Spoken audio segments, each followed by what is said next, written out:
ओम श्री परमात्मने नमः। मैं प्रोफेसर हरिहरदास अवस्थी अपने परम पूज्य गुरु जी प्रातः स्मरणीय प्रोफेसर पंडित भगवत शरण शुक्ल जी के साथ में आप सभी का अवस्थित Ayurveda anatomy yoga and spirituality channel पर हार्दिक स्वागत करता हूँ।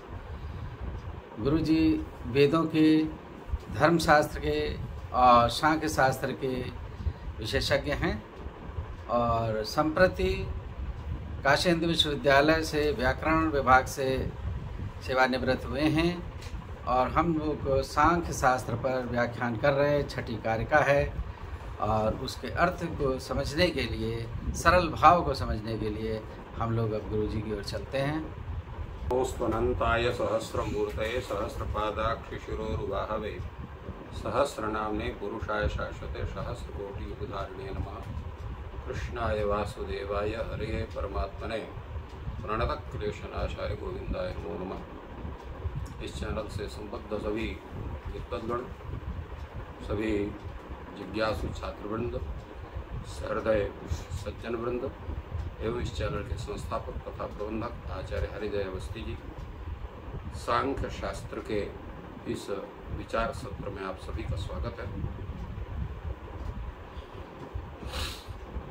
हम लोग प्रमाणों पर चर्चा कर रहे थे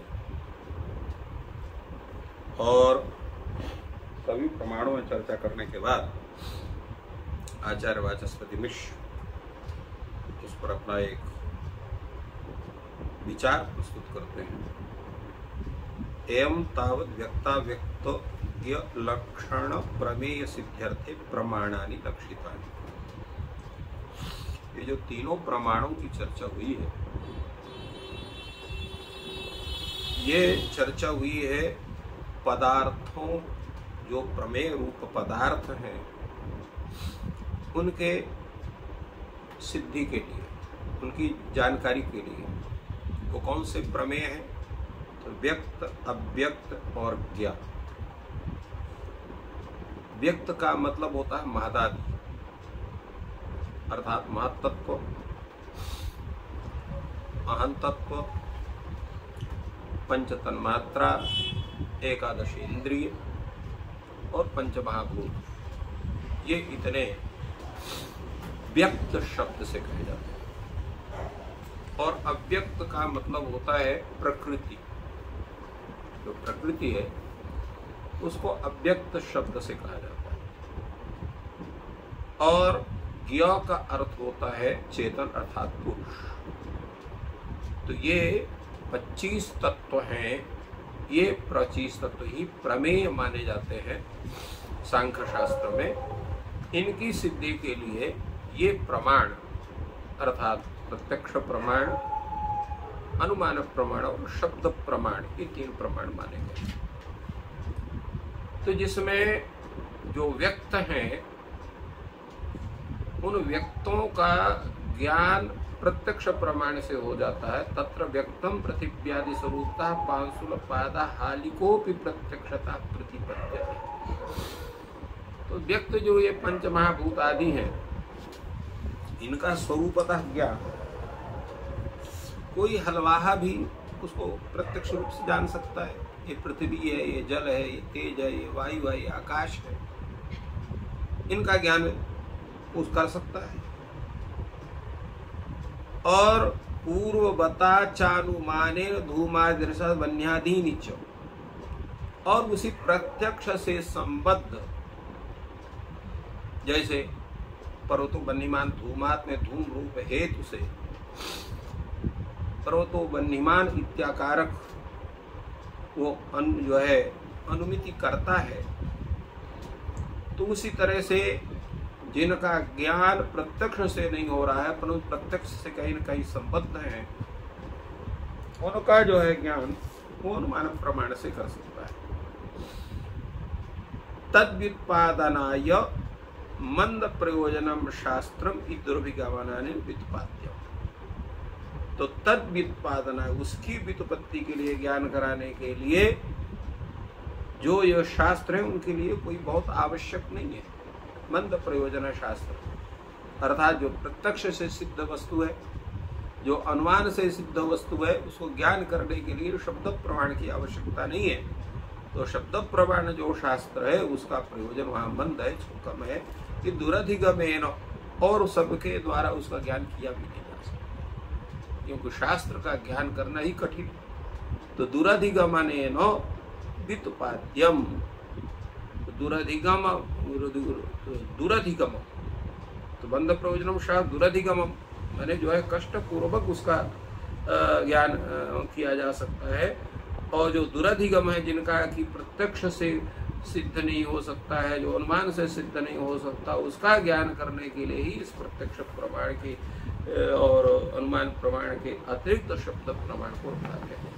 तत्र यत् प्रमाणम यत्र शक्तम तदुक्त लक्षणेभ्यः प्रमाण निष्कृष्य दर्शयति, तो जिस प्रमाण के द्वारा जिस विषय का ज्ञान हो सकता है, उसी प्रमाण के द्वारा, उसी लक्षण वाले प्रमाण के द्वारा हम उस प्रमेय की सिद्धि करते हैं। इसी को स्पष्ट रूप से आचार्य ईश्वर कृष्ण इस कारिका जो छठवीं कारिका है उसे बतला रहे हैं। सामान्यतस्तु दृष्टात् अतीन्द्रियाणां प्रतीतिरनुमानात् तस्मादपि च सिद्धम परोक्ष माप्ता गमात् सिद्धम। ये कहते हैं कि भाई जैसे बतलाया गया कि जो वस्तु पूर्ण रूप से प्रत्यक्षतः ज्ञान की जा सकती है उसका तो हम प्रत्यक्ष प्रमाण से उसका ज्ञान कर लेते हैं, किंतु अतीन्द्रियाणां प्रतीति, जो अतीन्द्रिय वस्तु जिनको हम इंद्रिय से अर्थात चक्षुरादि इंद्रिय से जिसका ज्ञान हम नहीं कर सकते, तो ऐसे जो वस्तु है उसका सामान्यतो दृष्टात अनुमानात प्रतीति, उनका जो ज्ञान होता है वो सामान्य तो दृष्ट अनुमान से होता है। क्योंकि जब पहले वहां पर अनुमान प्रमाण का जहाँ विवेचन होता है वहां पर आचार्य ने बताया कि अनुमान जो है त्रिविधम अनुमान, 3 प्रकार का अनुमान वहां पर बतलाया गया कि 3 प्रकार का जो है अनुमान का स्वरूप होता है। और उस अनुमान के स्वरूप की व्याख्या में पूरा विचार हुआ वहां पर अनुमान के स्वरूप को लेकर के। तो वह सामान्य तो दृष्ट अनुमान, और इसी तरह से जो है असामान्य तो दृष्ट के अतिरिक्त जो है वो जो है उसको बतलाया गया कि शेषवत पूर्वत, पूर्व तो सामान्य तो दृष्ट, पूर्वत और शेषवत, पूर्वत शेषवत सामान्य तो दृष्टि, ये 3 प्रकार के अनुमान के स्वरूप को बतलाया। तो इन्होंने कहा अतीन्द्रियाणां प्रतीति ही सामान्यतः दृष्टात अनुमानात्, अर्थात अतीन्द्रिय जो वस्तु है, अतीन्द्रिय जो प्रमेय है, उनकी प्रतीति, उनका ज्ञान अनुमान से, किस अनुमान से? सामान्य तो दृष्ट अनुमान से होता है। और तस्मादपि च असिद्धम परोक्षम, और ऐसा जो कोई प्रमेय है कि ना प्रत्यक्ष प्रमाण से उसकी सिद्धि हो सकती है, ना अनुमान प्रमाण से उसकी सिद्धि हो सकती है, तो तस्मादपि अनुमानात अपि च असिद्धम परोक्षम, जो अनुमान से भी सिद्ध नहीं ऐसा जो परोक्ष है, आप्तागमा सिद्धम, वह जो है आप प्रमाण से अर्थ शब्द प्रमाण से वो सिद्ध होता है। ये कारिका का अर्थ है और इस पर अपना विचार प्रस्तुत कर रहे हैं आचार्य वाचस्पति मिश्र जी। सामान्यतः और तू शब्द का यहाँ पर सामान्यतः तू, सामान्यतः इति तू शब्द प्रत्यक्ष पूर्वभ्याम विशिष्टि, प्रत्यक्ष और पूर्व शब्द से यहाँ पर जो है तू शब्द प्रत्यक्ष और पूर्व से विशिष्ट सामान्य तो दृष्ट करते हैं, माने शेषवत पूर्वत, इसलिए प्रत्यक्ष और पूर्वत अनुमान से पृथक सामान्य दृष्टवान को प्रत्यक्ष और पूर्वत अनुमान से पृथक करता है। न पूर्वत अनुमान की आवश्यकता नहीं है, प्रत्यक्ष की भी नहीं है। तो प्रत्यक्ष पूर्वत्याम विशिष्टि अर्थात उसको विशिष्ट करता अर्थात अतिरिक्त करता उसको। सामान्य तो दृष्टात अनुमानात अतीन्द्रियाणाम प्रधान पुरुषादि नाम प्रतीति।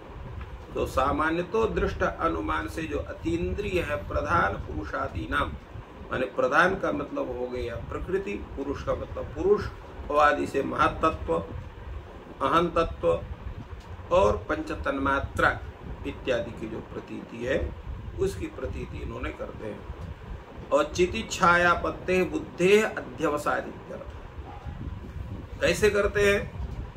तो चितिच्छायापत्ते बुद्धे है, चिति माने ज्ञान, ज्ञान की छाया की आपत्ति माने स्थिति जिसमें ऐसे ये बुद्धि, बुद्धि कैसी होती?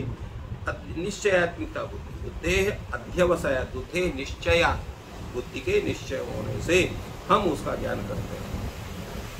तो ये जो चितिच्छाया बुद्धि अध्यवसायात जो ये कथन है, यह शेषवत इस अनुमान का भी उपलक्षण है। उपलक्षण चैत शेष इत्यपि दृष्टव्य, शेषवत का ये ग्रहण करता उपलक्षण है। उपलक्षण का मतलब होता है जो स्वबोधकत्व सती श्वेतर बोधकत्व। तो ये जो है चित्छायापत्ति बुद्धि जो है वो शेष स्वकीय अपना बोध कराते हुए शेषवत जो अनुमान है उसका भी बोध करा रही है। ये इसका मुख्य तात्पर्य यहाँ पर है। तो तात्पर्य है तत्किम सर्वेषु अतीन्द्रियेषु सामर्थ्य दृष्टव्य प्रवर्तते तथा च यत्र तन्नास्ति महदाद्यारम्भके स्वर्ग पूर्व देवतादौ च तत्र तेषाम अभावः प्राप्त इत्यतस्मादपि। अर्थात यह जो प्रश्न होता है कि क्या यह जो सामान्य तो दृष्टानुमान है ये सभी जितने अतीन्द्रिय पदार्थ हैं सभी में ये लागू होता है क्या? तो कहा नहीं, ऐसा नहीं। तथा च यत्र तन्नास्ति, जहां पर इसका सामर्थ्य नहीं, ऐसा जो अतीन्द्रिय पदार्थ जहां पर हम उसका अनुमान नहीं कर सकते, क्योंकि वो प्रत्यक्ष से संबद्ध वस्तु का ही अनुमान किया जा सकता है। जो प्रत्यक्ष से असंबद्ध वस्तु उसका अनुमान नहीं हो सकता है। जैसे स्वर्ग है, अपूर्व है, देवता है, तो स्वर्ग अपूर्व देवता आदि को हम उसका प्रत्यक्ष से कोई संबंध नहीं है, इसलिए उनका अनुमान नहीं कर सकते। तो मध्यारंभक क्रम में जो स्वर्ग है अपूर्व, अपूर्व कहते हैं पुण्य और पाप को। तो दान देने से, लोगों की सहायता करने से जो पुण्य उत्पन्न होता है वो पुण्य हमें दिखाई नहीं देता है, और पुण्य होता है कि नहीं होता है इसका कोई प्रमाण शास्त्र के अतिरिक्त नहीं है कोई। इसी प्रकार स्वर्ग है कि नहीं है इसमें भी कोई किसी के पास न तो प्रत्यक्ष प्रमाण के द्वारा ज्ञान हो सकता है और न ही अनुमान प्रमाण के द्वारा हो सकता है, उसको शास्त्र ही बतलाता है। इसी प्रकार देवता है, फला देवता, इंद्र आदि देवता है, इसको भी कौन बताएगा? शास्त्र ही बतलाता है, क्योंकि उनको हम प्रत्यक्षतः देख नहीं सकते हैं। तो उनका ज्ञान कैसे होगा? शास्त्र के द्वारा। तत्र तेषाम अभावः प्राप्तः, इन जो स्वर्ग आदि देवता आदि का है इनके प्रत्यक्ष अनुमान आदि प्रमाण के द्वारा इनके ज्ञान का अभाव, इनका ज्ञान नहीं कर सकता है। इसलिए यहाँ पर शास्त्रकार ने कहा तस्मादपि असिद्धम।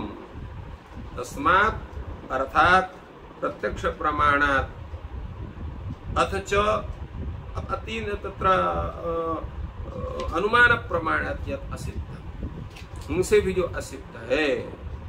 और च का कथन होने से शब्द इसका भी ज्ञान करेंगे। तस्मात् अपि, अपि शब्द से यहाँ पर जो है जो से शब्द अनुमान है उसके द्वारा भी जो असिद्ध, इसे तस्में यहाँ पर अपि शब्द से उसका भी ज्ञान है उसका। तो तस्मादपि यत् असिद्धम तदर्थम अत्र आगमा सिद्धम, आगम प्रमाण से सिद्ध है। तो इस तरह से आचार्य वाचस्पति मिश्र ने इस कारिका की व्याख्या करके और तीनों प्रमाणों के स्वरूपों का, उनकी आवश्यकताओं का, उनके द्वारा सिद्ध होने प्रमेयों का पूर्णतया निर्देश दी। तो आपको हम बता दें कि आज 9वां अंतर्राष्ट्रीय योग दिवस है। इसकी आप सभी को शुभकामनाएं। ईश्वर आपको स्वस्थ और प्रसन्न रखें। चैनल से जुड़े रहें, ज्ञान प्राप्त करते रहे। गुरु जी हम लोग को ज्ञान वर्षा कर रहे हैं। धन्यवाद।